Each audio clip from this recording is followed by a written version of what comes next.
Assuming that the wealthy need to be taxed more, as a given, for the sake of this question, coming to each of you in turn, what's the best way of doing that? I think there's a lot of ways to do that. Ending step-up basis at death is one of the most obvious low-hanging fruits. You could certainly raise rates on capital gains and dividends. I think the Holy Grail would be whether you could tax gains as they're accrued rather than when they're realized, because the realization gives a lot of control over whether or not you get taxed. Mattie, your take? Well, we already have an extremely progressive tax system, particularly when it comes to income. But that component that Jason just mentioned, the notion of taxing unrealized gains, that would have the same challenges as a wealth tax. I mean, the administrative burden of these taxes alone create a lot of problems. I, for one, love seeing these economists get into the dirty details about whether or not some of these fantastical taxes that have been proposed would actually raise the revenue that they are intended to do so. It's one thing to say taxing the rich. We know that polls well, even amongst Republicans. It's another thing to show your math on that. And as you mentioned before, if you've got 30-some people running for president, at one point you need to stop promising kind of highfalutin tax policy details and show your work. And I think this debate's a really healthy one to be having as we head into these primaries. But Mattie, even if you're against the idea as a whole, if you did have to put a tax on the wealthy, how would you do it? I reject the premise that you have to put a tax on the wealthy. The wealthy are already taxed. I do think that it's important to continue to strive for more simplicity in the tax code. Certainly having more complexity allows the very wealthy to avoid taxation, and I'm certainly against that. But some of those efforts, I think, need to be taken into account. And when you look at things like a wealth tax, that would serve to further obfuscate wealth in this country, not create transparency where you can tax it easier. Jason, this debate all boils down to how much the wealthy would avoid the new tax. So if you look at what Zuckman has said, he basically says, look, the wealthy would basically avoid or evade about 15% of their wealth, whereas Summers says they would avoid or evade 80 to 90%. And if you look at the history of what's happened in European countries, there used to be 20 that had this tax, a wealth tax. Now there are only 4. 3 of those 4 don't really raise much money because the wealthy are very good at hiding and sort of devaluing their wealth. Where do you come down? I'm sure you followed this debate with your colleague, Larry Summers. Where do you come down on roughly how much wealth the wealthy could hide or avoid with a wealth tax?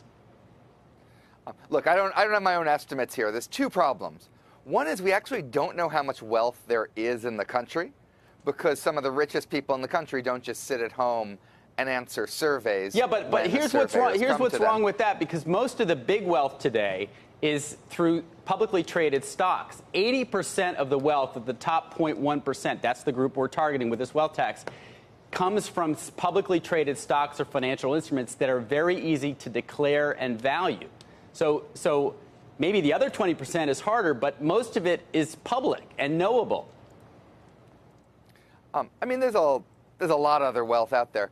But, yeah, I think the issue is, what the rules are, how complicated the rules are, how you're enforcing those rules. So I think the fraction of the wealth that you tax, whether it's through capital gains, through dividends, through a new wealth tax, is going to depend a lot on your rules and your enforcement. Those have been subpar to date. I think there might even be a consensus right here that making that a little bit simpler, enforcing it a little bit better, would make the system fairer and raise more revenue. Jason, do you think that having a lower corporate tax rate that better matches what's available in comparable economies around the world makes sense? I was in favor of lowering the corporate tax rate. I think we lowered it more than we needed to.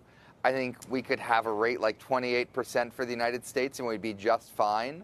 That would be especially true if we did other efficiency-enhancing steps, like make expensing permanent rather than have it go away, as it did under the tax law passed in 2017.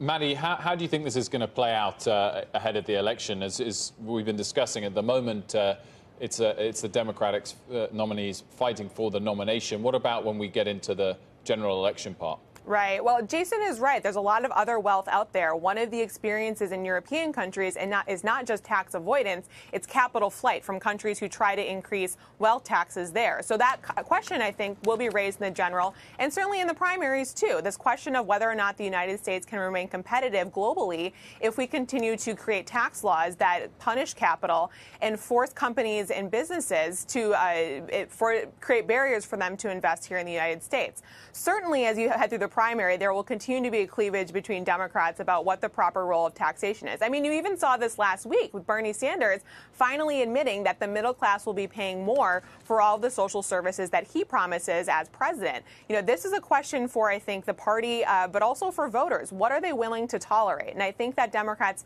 need to continue to have this debate and be honest about what the total tax burden is when they're talking about some of these big social welfare spending programs that they're proposing. It's not just taxing the rich.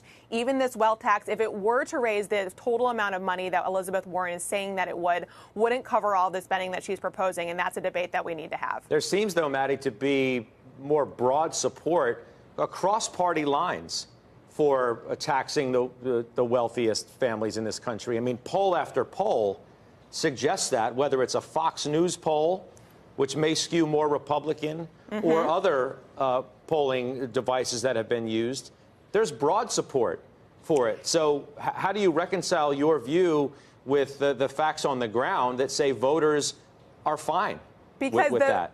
Yeah, because a lot of the polling we see is asking about taxing people who aren't the people who are responding to the poll, right? I think last time we were on, we were talking about a millionaires poll where they were saying that they would certainly welcome a wealth tax because most of the people weren't making the $50 million threshold that you would need to be subject to these taxes. This tax base is excruciatingly small, which also raises a question about whether or not it's the proper approach to taxation, having a shrinking tax base trying to fund a larger portion of government services. I think that it certainly is one of those questions of taxing thee and not me. And when you make clear what the cost of some of these policies would be, those numbers would certainly drop in support.